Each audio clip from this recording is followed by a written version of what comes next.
This BizNews production is brought to you by Brenthurst Wealth, South Africa's leading boutique wealth manager, trusted to guide families for over 20 years. Invest better with Brenthurst. Man, I love the little bit of humor. We had such fun last night, laughing and thinking about the old times, and I think life would be so dreadful if we didn't. Imagine if we'd never learned how to smile and how to laugh as human beings. But you've been called Dr. Doom, the guy who never smiled, who never laughed, the one who said, "Get your money out of South Africa." That's the way you've been portrayed. How would you portray yourself today? I would call myself honest. I mean, I've always been honest, and when I started advising people, and you and I have had an experience that very few people have had.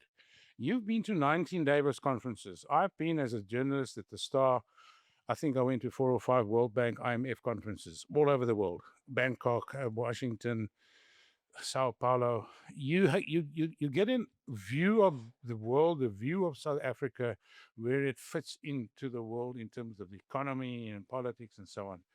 So you come back and over time and you realize that South Africa is actually a very, very small player. Then you listen to politicians like they're doing now, like Ramaphosa yesterday said, we're going to withhold minerals from the rest of the world. That comes from P.W. Botha's. It was the same finger wagging. I mean, it's just bizarre. We don't understand how small we are in the greater things. And then, like you have been reading books, The Sovereign Individual, Rees-Mogg, it opened your eyes that you have to be able to take control of your destiny. And by externalizing your assets, first of all, under exchange controls, we actually became quite poor relative to the world. We missed a very big boom in the 80s and the 90s in Wall Street before the big crash. Now, again, we had the same situation. We were getting poorer and poorer and poorer, and this numbers showed it, the Rand exchange rate, the JSE versus the major indices, the price of your property. I spent hours and hours analyzing those facts. And then I talk to people and I say, and I hope my wife is listening, sell your property. Okay, you got a bad look there. Keep it. I was just giving good advice. And everything I said was based on my analysis and fact. That's all I can deal with. So if I would say I'm just realistically honest about our situation. Has my view changed about South Africa? The northern parts of the country are falling apart, and that's not a statement. And most people in this audience know what I'm talking about. The railways, the municipalities. We spoke about it last night. I said the biggest collapse taking place is in all these scattered little municipalities. They all destroyed wealth at an enormous scale because each and every residential or commercial property in those little towns has become worthless. You cannot give it away because nobody wants to buy it. You add up all those numbers around the country, we're talking trillions of rands that has disappeared as a result of the ANC's ineptitude. Come to the Cape, and a lot of people have been doing that. Wealth has been created by migration of people, business people. It's well governed. I'm just saying these are the facts. You cannot dispute that. I mean, prices in Hermanus are compare with many places in the world, and rightly so. You drive through Hermanus and it's fantastic. You go to the Paul, you go to Franschhoek when we drove through Franschhoek. It is, my goodness, beautiful. And I'm just talking about facts. That's what I'm doing. We've got a brochure outside which talks about BizNews Premium, and obviously we want everybody to realize that that's the way BizNews is sustainable, by becoming members of Premium. I know I would assume most of the people in this audience are members of BizNews Premium, but on the back of it is a quote from Benjamin Franklin. And to paraphrase it, it says, the best investment you can make is in knowledge. Yes. Now you've got a big business. You've got a lot of people who want your time. How do you manage that diversion? For me, it's easy. I just talk shit for a living. You are someone who has to go and sort out people's financial affairs. How do you take? How do you actually discipline yourself to to read, and what do you read, and how much time do you do that? I've often wondered, because you're a mine of information at any point in time. It's apart from being very jealous with your time. You have to have discipline. You have to have certain times that you read. You have to have certain times that you speak to people, and there's different ways of communicating. If I may just refer to our company, we spend a lot of time having webinars with our clients. We had one last week. Sean Pache was a guest speaker. That's the way we communicate with our clients, and we have a fantastic communication program driven by my wife Sue. Our clients get a newsletter written either by myself or by one of my senior advisors on a topic. I think we've got the best communication program of any wealth company. Because I was a journalist, I understand how important it is to communicate. In the old days, 30 years ago, when you invested money with Sanlam or Old Mutual, you gave them your money and you got a report once a year. You had no idea, no input in that. We've just changed that. And secondly, if I may, Alec, we've created, I have handpicked, in my opinion, about 25 very, very smart young financial advisors. Most of them got BCom CFPs. I mean, they're extremely smart and they challenge you all the time. But we communicate with our clients on so many levels. We tell them about what's going on and they appreciate it. It's like a journey that you take with your clients. You can only do that with very, very high level of communication. John Malden, is he still alive? He's still alive. I get his newsletter, and I've been trying to get to his investment conference in May many times for the last couple of years. Not possible, but he's still on my list. I sometimes send him messages. Where is that investment conference? It's in San Diego, Texas. Yeah. Or California, because he's from Texas, isn't he? He was. He now lives in one of these tax havens. But he is essentially from Texas. His kids live there, so we've had some good times. And in fact, John Malden gave a seminar for our clients in 2007. It was arranged by Priya Duplessis. You might know Priya. Him and Priya are very good mates. And Priya phoned me and he said, "Listen, I've got this American guy. Do you want to use him for a seminar?" So he spun me the story. I said, "Yeah, let's listen to this guy." And I kid you not, my wife was present. He stood there, 27, it was November 2007. And he got up and he started speaking about the crash coming in America. And he started speaking about these highly toxic instruments. And we were all sitting there godsmacked. We had no idea what he was talking about. So John, I've always respected his foresight and knowledge. And he's the kind of guy I want to go listen to. And the range of speakers that he assembles like you. He gets some very, very heavy hitters on a global scale. I remember when BizNews was very, very young. I mean, literally 1 year old, and we're now 12. John Malden and Andy Andrews, if you recall Andy Andrews, Gibbs Business School, they came into our little office. We had a little studio at the JSE at the time, this Johannesburg Stock Exchange. And it's still on. If you go onto BizNews Radio, you can put in John Malden and you'll hear. I'm pretty sure that they gave us some pretty good advice then as well. But really my question to you, Magnus, is who's the John Malden of today? Who's kind of the next generation person? Wow, that's a difficult question. There are many out there. There are many. I tend to now focus. Who do you read, I think? I read everything I can read. But I try and with your help, I've identified some very, very good fund managers that we use in our selection, and then I speak to them, and if I may, Sean is one of them. I've never heard of Sean before he came onto your program.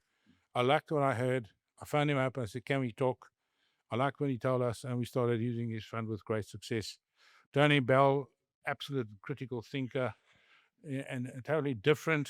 I mean, I listened to guys like Piet Viljoen Studio, I think it was a year ago, saying China, long time bull market, and look what China has done, 60%.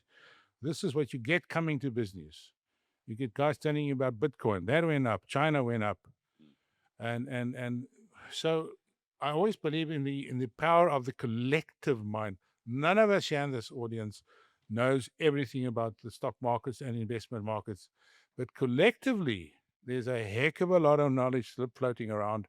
And if you learn to tap into that, you can pick up such amazing nuggets of wisdom and go and apply it in your own home and your own investment strategy, whatever it might be. That's how you coming back to Benjamin Franklin, the more you know in markets, the more successful you are. Yeah. No question about it. That's so beautiful, Magnus, because when I used to go to the Berkshire Hathaway AGM, thanks to Pitt and Corky for getting us, and Walter for actually getting South Africans interested in these two old bosses from Omaha.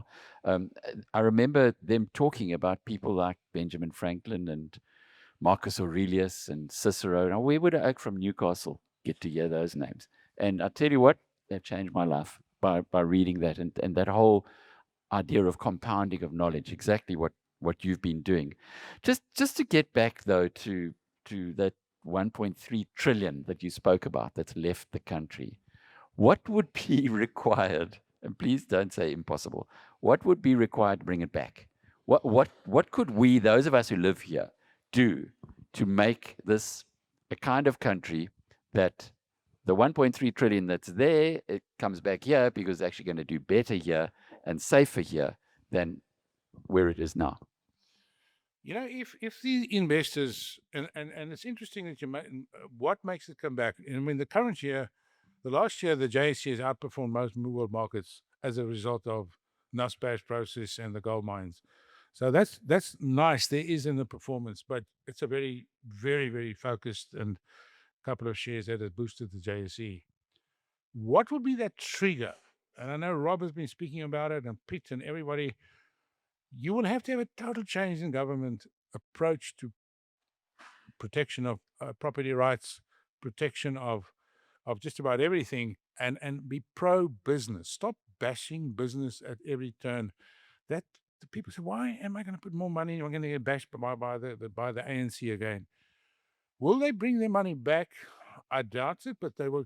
While they're creating fresh money, that will be invested into the country, and we almost would have to have like a kind of Argentina experience that you actually put you break all the rules, all the regulations, the chainsaw effect. That was the word I was looking for. You'd have to start totally afresh and say, how can we become the capitalist country of Africa? And until that happens, the money will stay where it is. Do you get any sense that it could happen? I mean, sure, we had Cyril making a fool of himself again in Zimbabwe, but outside of that, the ANC is now, by some polls, and we'll hear an update from Frans Cronje tomorrow morning, but is sitting at around 20%. So there's a wave of something that's happening here. We don't know if it's good or bad yet, and we'll only know in hindsight. But do you get any sense that realism is coming back into our country? Not yet. If you approach it from that way, if you start counting the numbers, which party's got what, the danger is, well, first of all, I think we're going to permanently into the future have coalition governments. That's my first thing. I don't think there's going to be one party that dominated like the ANC did. Our danger, and this is purely my observation, if the ANC forms a coalition with the MK and the EFF, and anything in politics is possible, that would be extremely negative. The other side is that the DA plus maybe a breakaway of the ANC and a coalition of the smaller parties, they form some kind of a power block. But I think our politics is going to remain messy for a very long time, whether the ANC is in or out. We need to change our thinking about the economy. What produces wealth? We spoke about it last night.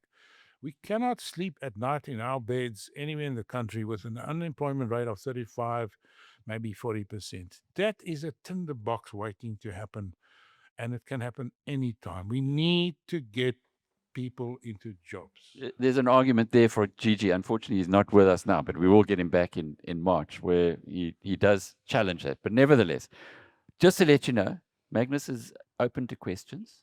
So please just type in your question on the WhatsApp group. Magnus, here's the first one is, if a South African invests money offshore, is that money taxed by SARS?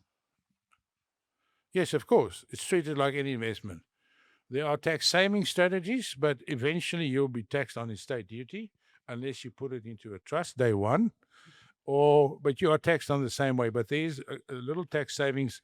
Most of the offshore funds we use are accumulation funds. So they roll up the dividends. So they can't pick up the dividends in South Africa. So that's a small little freebie.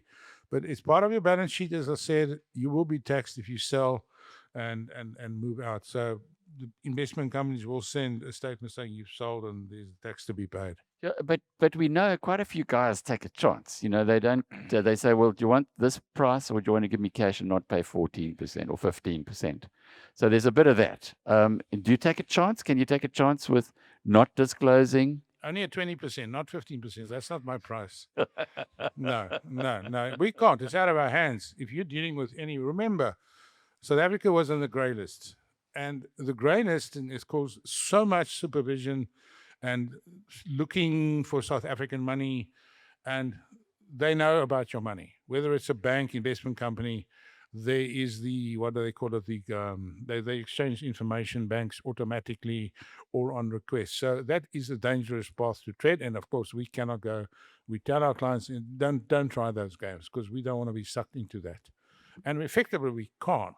It's done automatically. But I just know human beings are saying, take a chance, someone's going to catch me. Basically, don't take a chance. That's what you're saying. It's all digitized. Unless you've got a very nice sofa and you can get a lot of dollars in there. But that's quite original advice, yes. David Wallace, Patrick, just won't you please just put the person's name who's asking the question, because Patrick is our production editor and he's filtering them. He says, David Wallace wants to know, is there any talk of increasing the annual SDA and AIT limit? You got to explain to me what those two are, SDA and AIT. The 1 million rand is called a single discretionary allowance. In other words, you can automatically take it offshore, no paperwork. Every year, SDA, your single discretionary allowance. Correct. And that's, to me, the starting block of any investment portfolio today. Get your money offshore. Why do I say that? In rand, or in dollar terms, the actual dollar value has dropped from about $84,000. Currently, it's about $52,000. So your real purchasing power is declining all the time, and dramatically so. We spoke about my expensive dinner in London a couple of weeks ago. So that's your starting point, because it's the easiest. You simply just remit the money, off you go. 10 million rand is called the international annual international transfer, something like that, some fancy name that came up. That's up to 10 million, and that goes through SARS clearance, and that's sometimes a bit sticky. They ask, where does it come from? Give us proof. Those are the two allowances. To answer your question, I hope they increase it, because in dollar adjusted bad terms, it has actually declined by about 50%. So that's why you must use it when you can, because if you lose it in a year, you can't carry it over to the next year. But no likelihood of them increasing it as we sit here today. These things we never know. Treasury, SARS, they don't go and speculate. They just make the announcement, or they don't. It's probably a political decision made. Guys can take some more money offshore. The 1 million rand allowance today, if you have a daughter or a son studying in London, doesn't go far. After rent and costs and petrol, you're way over the million already. So it's shrinking all the time. That's why I'm telling people, if you're going to have kids going to study abroad, or maybe you're going to immigrate, that's the first investment you make. 1 million or 2 million per family. Get that off and start your investment portfolio going offshore, because it's always still a regulation. It can be revoked tomorrow morning. And until that, you ask me just now, what will make me be confident? If they simply just scrap foreign exchange control, and you can bring your money in, bring it out without Reserve Bank sitting there writing you letters, which is happened to my daughter. They wrote to her and said, you over your limit. She's 21 years. She got the fright of her life.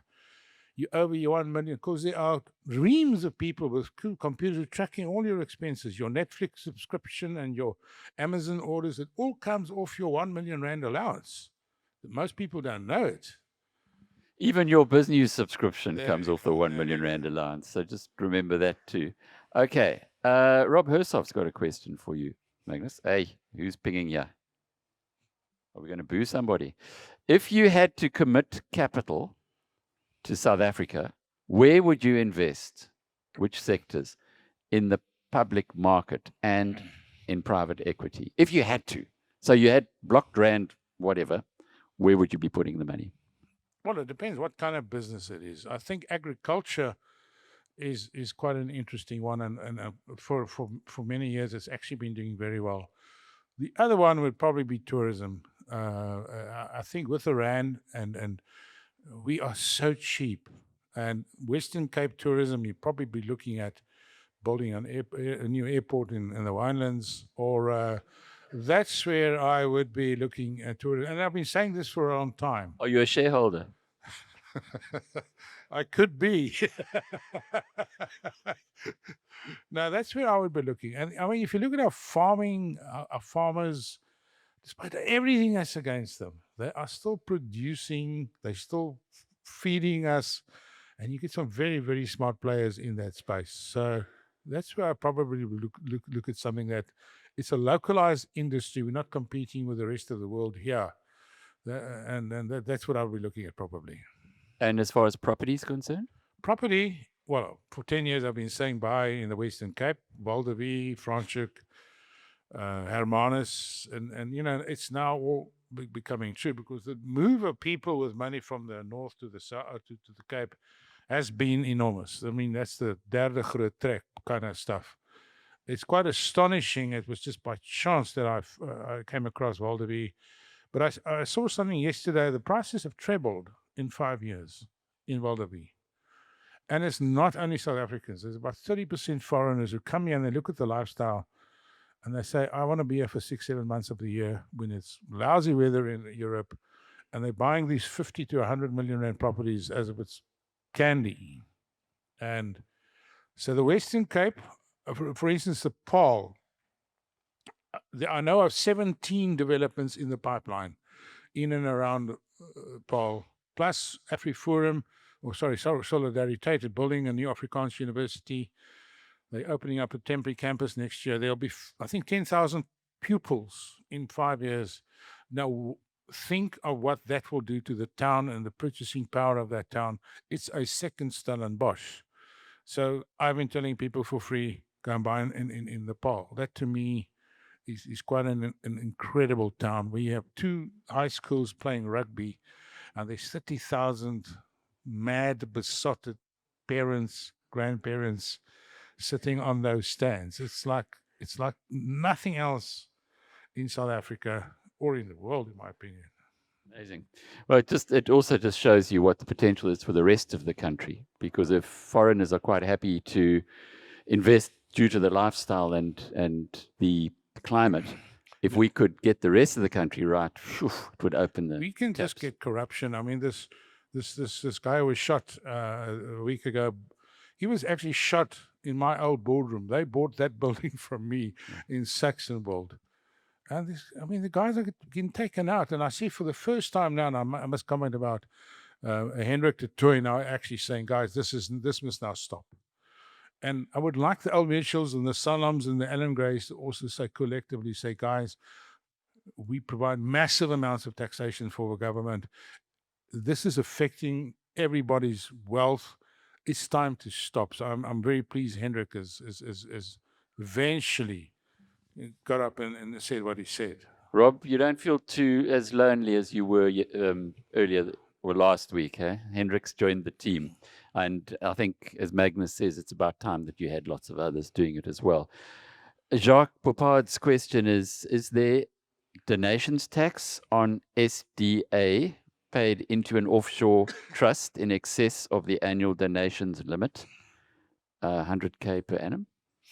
If you just simply transfer it, there is 2 or 3 ways to get your money into the trust. First of all, there is a donations tax. If you want to pay it up front and be done with it, that's not the smart way to do it. You actually lend the money to the trust. You do it on a loan basis, and the cost of the loan can be capitalized in South Africa, and you pay it with rands. That's probably the correct strategy. Our tax guys have said to me that's the best way to do it. But there are guys who say, take it out in a trust, pay the 20%, and then it's free from South Africa forever and a day. Magnus, I tell you what, we can't start this personal finance or restart our personal finance chat, weekly chat soon enough, because I'm seeing all the questions that are coming through here are personal finance related. There's a hunger for information that you have just forgotten about, and Well, the as I back said, of the. it's become so complex. Mm. And there's so many answers now. It's become extremely complex, but it's extremely important that we know how to answer and assist people in making the right choices. So Warren Wheatley wants to know. There's a bit of a vested interest here. How did Magnus's Bitcoin course go? He had said that he registered at the March conference. Yes, I did. I mean, buying a membership to the gym doesn't mean you go to the gym. You're going to have to catch him afterwards, Warren. I actually like one-on-one. So can I get someone to do a one-on-one? I admit, I confess, I actually enrolled and I just got so busy. So the answer is no. You mean, no what? No, you didn't go. Or no. Take your pick. Keith Wetmore's question is for Magnus. Is the offshore allowance only for individuals? What about trusts or companies? Very good question. Government, very quiet, as I said, they don't make announcements and PR statements. A couple of months, they quietly announced you can swap your money in a trust in South Africa with offshore assets in another trust. It's quite intriguing. We've just been doing some research on that. And let's say you've got 100 million in a trust here. You can create a trust offshore, get Reserve Bank approval to move that 100 million into that trust. But obviously, SARS knows exactly where it is. I mean, so yes, it is now possible, which is quite interesting because there's a mountain of money locked up in trusts in South Africa that did not qualify for the SDA or the AIT. So it can be done.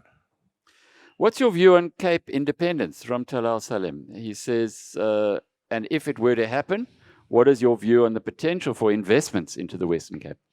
I thought it was already independent. Why? What happened? That's politics. I'm not going there. Intrinsically, you want to say, yes, we want to be independent, but I think much as I would like to see it being independent, I would like to see more power devolved to the administration with more power, but I don't think it's ever going to happen. But I've got the best job in the world. I mean, I know you used to have the best job in the world. Then you went off to go and do financial advising and stuff. I stayed, and I still have the best job in the world. So this week, I talked to a guy called J.P. Smith. You've heard of J.P. Smith. Yeah. He's with the city of Cape Town. He's a city councillor. Usually, these politicians, they become councillors, and then they go off and they become parliamentarians, MPs. Then they get blue light brigades. Then they do coalitions and become ministers. Then they get into Donald Trump's office. That's kind of the progression. Not for J.P. Smith. What J.P. Smith does is he stayed in Cape Town. So he's still working on the safety and security cluster there. And he was explaining to me in quite a lot of detail what they're doing. Now, if you recall, in 2019, after Jordan Hill-Lewis won the mayor, well, he was kind of a bit of a shoo-in, but he became the next mayor of Cape Town. Just after he became mayor, he said there was a tiny crack in the door that he was going to kick the door to pieces so that there would never be load shedding in Cape Town ever again. He was going to, because remember, up to that point, Eskom said, we decide whether you can have power or not. And he said they were going to kick in the door. J.P. Smith is saying that Cape Town's doing exactly the same thing on crime. They've added another 750 policemen on Wednesday this week. Local policemen, in other words, Metro Police. And they're basically looking at taking power, not waiting for it. It's almost, I suppose, they're going to court, they're doing it legally. But isn't that interesting that you're seeing this devolution of power, not by stealth, but by force? It's fantastic to hear that because something needs to be done about the crime in the Cape Flats. It's just horrendous when you tell foreigners, when they ask about the crime and they hear that 300 people have been shot in Cape Flats in the last month. They say, is that possible? It's higher than the Ukraine war. I mean, it's in the Cape Flats, so it's fantastic to hear. He did also say that a lot of that was intergang related. You know, they kill each other. Still 300 people. Still at 300 people for sure. I asked him about it, because like clearly, Yeah. you know, sometimes we've got to be careful with the headlines. That's all I'm saying. Yes. Unemployment at 35%. Hey, people aren't starving here like they were in America during the Great Depression. There's a lot going on. Guys have got side hustles, but let's not worry about that too much. Here's a question from Ian Mack. He says, are the big tech value companies now overvalued? No, I just don't think so. I mean, we've been hearing about this. In fact, if you go back in time, the same headline I've read 2015, 2016, 2017, 2018, these companies are creating enormous wealth. They're creating enormous amounts of profit year after year, quarter after quarter. They have not disappointed yet. There's always a chance that they might disappoint. If you're prepared to hang on, you've had a great ride with your tech stocks, hang on to it. Look at those long-term historical returns. If you look at the Invesco, QQQ, I mean, for the last 15 years, it's been giving you 21, 22% in dollars per year. Why do you want to try and be smart and time it and let the market do its work? Let the fund manager do his work. But I don't think it's overvalued. I don't think we realize how big AI is going to be. I mean, some people say it's 20 times bigger than the internet. But some of those fund managers are saying it's going to crash, it's going to crash, it's going to crash. I've heard that for over a decade now. That's the market. I mean, you and I know as well as I do that in any group of fund managers, half the guys will say it's going to crash, half the guys are going to go up. And over time, the power of the guy who's been positive and ignored all these doomsday warnings. I mean, I go back 30, 40 years. I've got books in my cupboard there that predicted the end of America, the end of the dollar. It's all, well, not all. There is so much rubbish out there. Jeremy Grantham, 4 years ago, he said, the everything bubble. Go back in time, Google it, 4 years. He's 50% out. Markets have doubled since then. And he's choop still. And if you had to react to every guy who says the markets are going to crash, the markets are going to crash, you should not be in the stock markets. You should put your money in the bank. End of story. Because you're going to go crazy. I like that, Magnus. It's surely when you're investing, you got to understand what it is that you're investing in. Well, what if you educate a client? You get a new client who wants to go offshore. You show to him, you say to him, sir, it is going to drop 20% once every 7 years. It is going to drop 30% once in every 20 years. It is going to drop 5% every 2 to 3 years. If you can't live with that volatility, I'm not going to invest you in that product. It's almost have to get him to sign a document because they forget about that. And once you understand that, then you show them when is the best time to invest in global stock markets. After that crash. It's the best time to get into markets. It's part of the educational process. Another one from Rob Hersoff. Question for Magnus. What is the best way to invest in AI? My bet is that AI will disrupt the big seven. So I want to make my AI bet not dependent on investing in the Magnificent Seven. I don't have an answer to that. You know, AI, you got to understand that I follow what I can about AI. I read the company reports. I read what other people say about it. And there's still a gap there in my knowledge. And so far, it's worked for me. My Magnificent Seven stuff has done phenomenally well. I don't have enough knowledge to make a call. And there are some very smart people who analyze these stuff. And I look at the momentum in the markets. I look at the trends. And so far, the trends are okay. But it can change tomorrow. But I'm happy with it. I'm cool with it. Rob, I have to say one word. Palantir.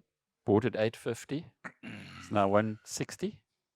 And that's an AI play. Flat out AI, practical AI play. And that's what I learned when I met all these people who say, don't go to Davos because it's a, world domination, blah, blah.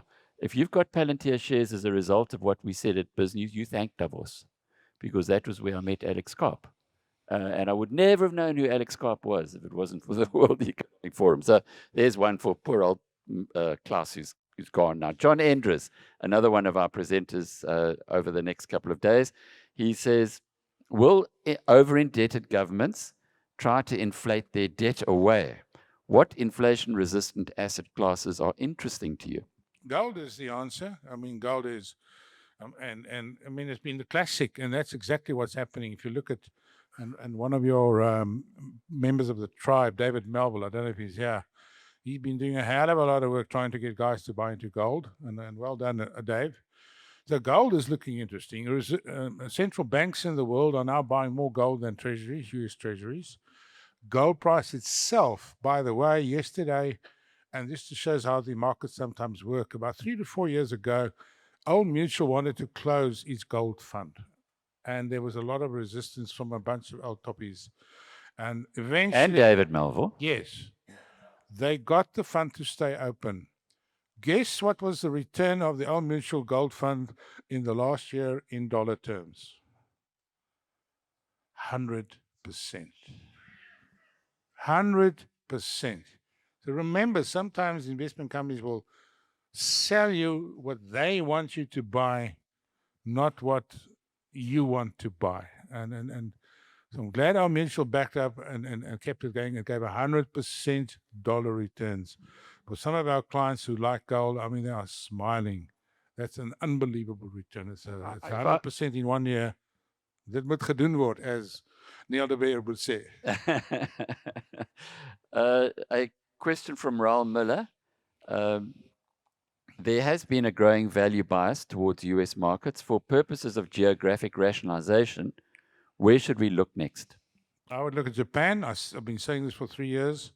Japan has been one of my personal, because I went to Japan, we met at a meeting with some fund managers and the Reserve Bank of Japan in Tokyo. And I came back again to South Africa and I tried to read up about Japan in the local media. There's nothing. Not a fund, not a commentator. Prescient's got one guy who looks at, no, he looks at China. Sorry, they all look the same, don't they?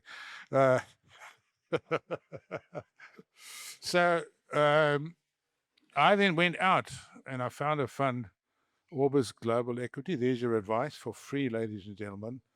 It has returned over 15 years, 21, 22% in dollar terms. It's been a straight line, 20% per year. The Japan is very interesting to me. China, I'm starting to spend a lot of more time reading up about China and the ways we can get into China and maybe Korea, South Korea. But my number one that's not the right word, non-US portfolio, I will be looking at Japan, China, maybe Korea or something like that. It was so interesting yesterday in the Mining Web Weekly. So we've got a conversation that I have with Pete Major, who is in the US at the moment. Otherwise, he would also have been here today or tomorrow. And he said that when he had a look to particular stocks, the one extremely well managed, the other one very badly managed. And he said that over a 25-year period, they've pretty much performed the same way. When Magnus was talking now about Japan, you think, gee, they've just fired their prime minister. They're in political turmoil. But that really, to use the major theory, doesn't really matter, because in the long term, it's the underlying value that comes through. Last question from Talal Salem. Where do you think gold is going, and how do you invest? Do you invest in gold or Bitcoin? Remember that the Bitcoin guys at Tether are investing in gold because they call it natural Bitcoin. I buy my gold through either a gold fund, Old Mutual in South Africa, 91 gold fund in offshore, or I can buy a gold ETF on one of the offshore platforms. What was the other part of your question? I can't remember. Bitcoin? We're out of time.